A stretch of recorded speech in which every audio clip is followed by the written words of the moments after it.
What is it?" For a long and weary hour we tramped over this great bed of bones. We advanced regardless of everything, drawn on by ardent curiosity. What other marvels did this great cavern contain? What other wondrous treasures for the scientific man? My eyes were quite prepared for any number of surprises. My imagination lived in expectation of something new and wonderful. The borders of the great central ocean had for some time disappeared behind the hills that were scattered over the ground occupied by the plain of bones. The imprudent and enthusiastic professor, who did not care whether he lost himself or not, hurried me forward. We advanced silently, bathed in waves of electric fluid.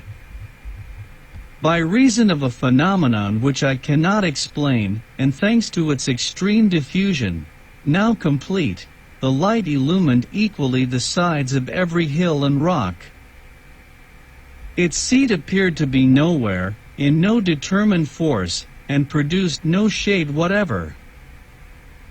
The appearance presented was that of a tropical country at midday in summer in the midst of the equatorial regions, and under the vertical rays of the sun.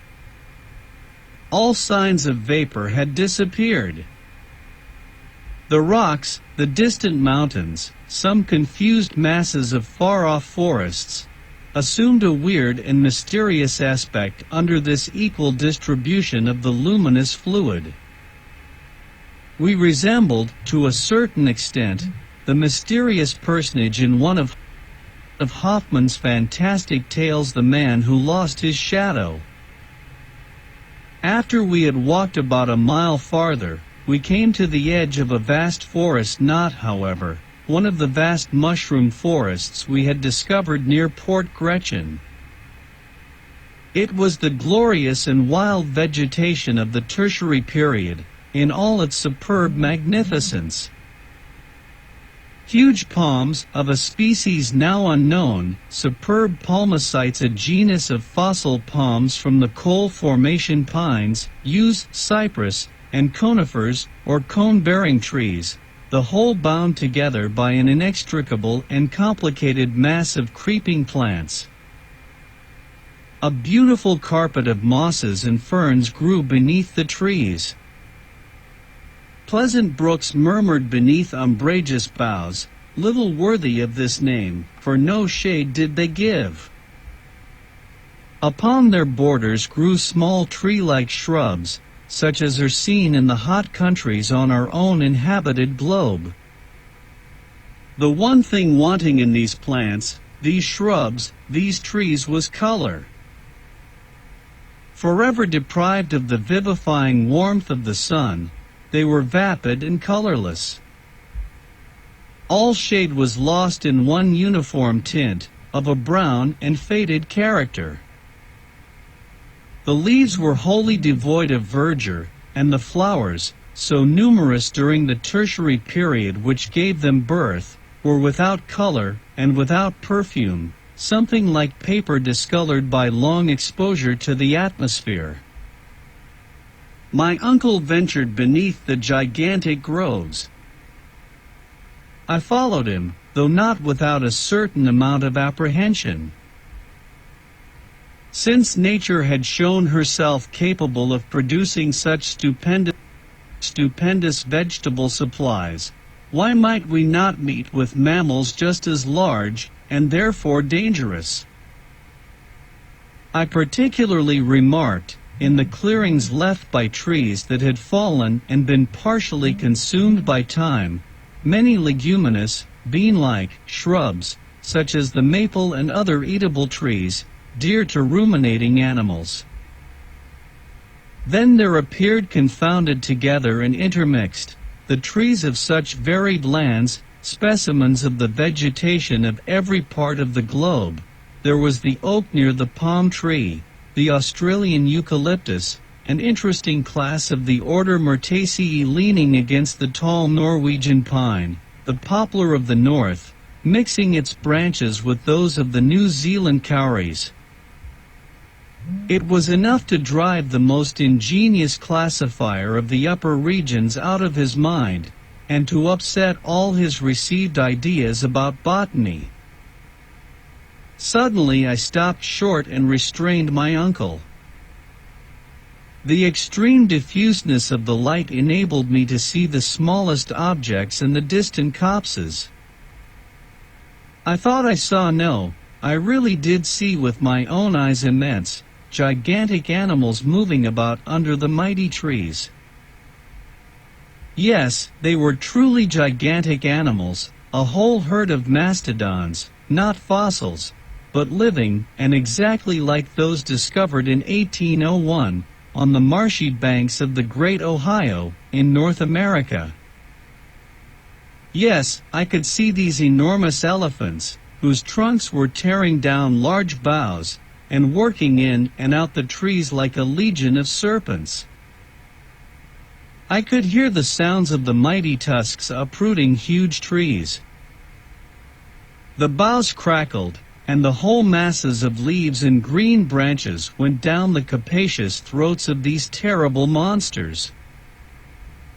That wondrous dream, when I saw the ante-historical times revivified, when the tertiary and quaternary periods passed before me, was now realized. And there we were alone, far down in the bowels of the earth, at the mercy of its ferocious inhabitants. My uncle paused, full of wonder and astonishment. "Come," he said at last, when his first surprise was over, "come along, my boy, and let us see them nearer." "No," replied I, restraining his efforts to drag me forward, "we are wholly without arms. What should we do in the midst of that flock of gigantic quadrupeds? Come away, uncle, I implore you. No human creature can with impunity brave the ferocious anger of these monsters." "No human creature," said my uncle, suddenly lowering his voice to a mysterious whisper. "You are mistaken, my dear Henry. Look. Look yonder. It seems to me that I behold a human being, a being like ourselves, a man." I looked, shrugging my shoulders, decided to push incredulity to its very last limits. But whatever might have been my wish, I was compelled to yield to the weight of ocular demonstration. Yes, not more than a quarter of a mile off, leaning against the trunk of an enormous tree, was a human being, a produce of these subterranean regions, a new son of Neptune, keeping this innumerable herd of mastodons. Imanes picoris custos, imanier ipsi. 5. The keeper of gigantic cattle, himself still more gigantic. Yes, it was no longer a fossil whose corpse we had raised from the ground in the great cemetery, but a giant capable of guiding and driving these prodigious monsters. His height was above 12 feet. His head, as big as the head of a buffalo, was lost in a mane of matted hair. It was indeed a huge mane, like those which belonged to the elephants of the earlier ages of the world.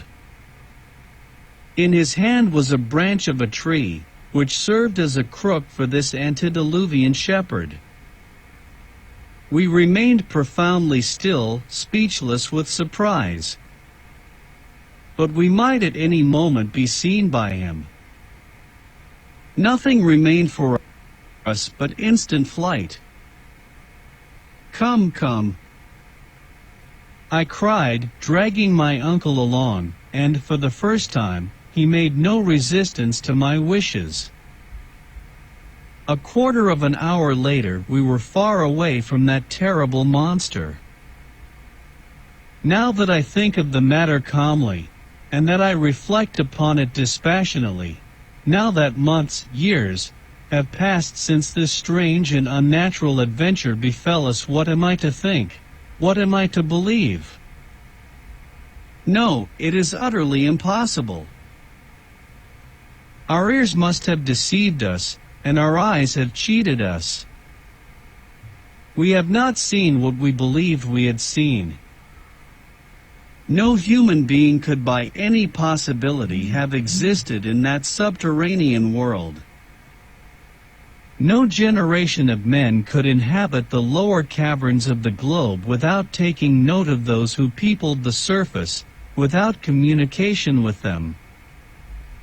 It was folly, folly, folly. Nothing else. I am rather inclined to admit the existence of some animal resembling in structure the human race of some monkey of the first geological epochs, like that discovered by M. Lartet in the ossiferous deposit of Sanson. But this animal or being, whichsoever it was, surpassed in height all things known to modern science. Never mind. However unlikely it may be, it might have been a monkey, but a man, a living man, and with him a whole generation of gigantic animals, buried in the entrails of the earth. It was too monstrous to be believed.